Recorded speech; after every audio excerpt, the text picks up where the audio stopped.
गणेश जी विघ्न विनाशक व शीघ्र प्रसन्न होने वाले देवता हैं। अगर कोई सच्चे मन से गणेश जी की वंदना करता है तो गौरी नंदन तुरंत प्रसन्न होकर उसे आशीर्वाद प्रदान करते हैं। वैसे भी गणेश जी जिस स्थान पर निवास करते हैं उनकी दोनों पत्नियां रिद्धि तथा सिद्धि भी उनके साथ रहती हैं। उनके दोनों पुत्र शुभ व लाभ का आगमन भी गणेश जी के साथ ही होता है। कभी कभी तो भक्त भगवान को असमंजस में डाल देते हैं। पूजा पाठ व भक्ति का जो वरदान मांगते हैं वह निराला होता है। काफी समय पहले की बात है, एक गांव में एक अंधी बुढ़िया रहती थी। वह गणेश जी की परम भक्त थी। आंखों से भले ही दिखाई नहीं देता था, परंतु वह सुबह शाम गणेश जी की बंदगी में मग्न रहती। नित्य गणेश जी की प्रतिमा के आगे बैठकर उनकी स्तुति करती, भजन गाती, वह समाधि में लीन रहती। गणेश जी बुढ़िया की भक्ति से बड़े प्रसन्न हुए। उन्होंने सोचा यह बुढ़िया नित्य हमारा स्मरण करती है, परंतु बदले में कभी कुछ नहीं मांगती। भक्ति का फल तो उसे मिलना ही चाहिए। ऐसा सोचकर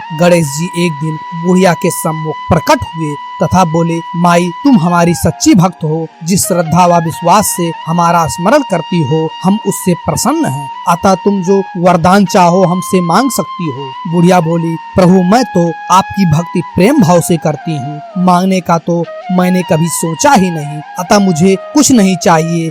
गणेश जी पुनः बोले, हम वरदान देने के लिए आए हैं। बुढ़िया बोली, हे सर्वेश्वर मुझे मांगना तो नहीं आता, अगर आप कहें तो मैं कल मांग लूंगी। तब तक मैं अपने बेटे व बहू से भी सलाह ले लूंगी। गणेश जी कल आने का वादा करके वापस लौट गए। बुढ़िया का एक पुत्र व बहू थी। बुढ़िया ने सारी बात उन्हें बताकर सलाह मांगी। बेटा बोला, माँ तुम गणेश जी से ढेर सारा पैसा मांग लो, हमारी गरीबी दूर हो जाएगी, सब सुख चैन से रहेंगे। बुढ़िया की बहू बोली, नहीं आप एक सुंदर पोते का वरदान मांगे, वंश को आगे बढ़ाने वाला भी तो चाहिए। बुढ़िया बेटे और बहू की बातें सुनकर असमंजस में पड़ गई। उसने सोचा यह दोनों तो अपने अपने मतलब की बातें कर रहे हैं। बुढ़िया ने पड़ोसियों से सलाह लेने का मन बनाया। पड़ोसन भी नेक दिल थी। उसने बुढ़िया को समझाया कि तुम्हारी सारी जिंदगी दुखों में कटी है, अब जो थोड़ा जीवन बचा है वह तो सुख से व्यतीत हो जाए।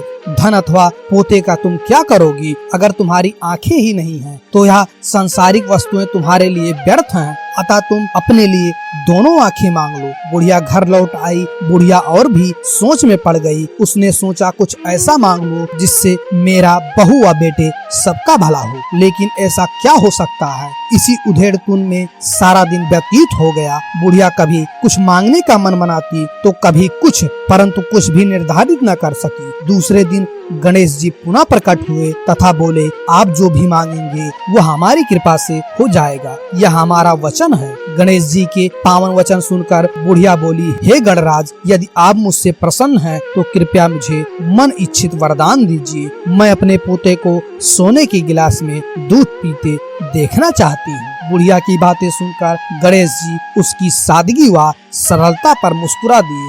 बोले, तुमने तो मुझे ठग ही लिया है। मैंने तुम्हें एक वरदान मांगने के लिए बोला था, परंतु तुमने तो एक वरदान में ही सब कुछ मांग लिया। तुमने अपने लिए लंबी उम्र तथा दोनों आंखें मांग ली, बेटे के लिए धन व बहू के लिए पोता भी मांग लिया। पोता होगा, ढेर सारा पैसा होगा, तभी तो वह सोने के गिलास में दूध पिएगा। पोते को देखने के लिए तुम जिंदा रहोगी, तभी तो देख पाओगी। अब देखने के लिए दो आंखें भी देनी ही पड़ेगी। फिर भी वह बोले, जो तुमने मांगा वो सब सत्य होगा। यूं कहकर गणेश जी अंतर्ध्यान हो गए। कुछ समय पाकर गणेश जी की कृपा से बुढ़िया के घर पोता हुआ। बेटे का कारोबार चल निकला तथा बुढ़िया की आंखों की रोशनी वापस लौट आई।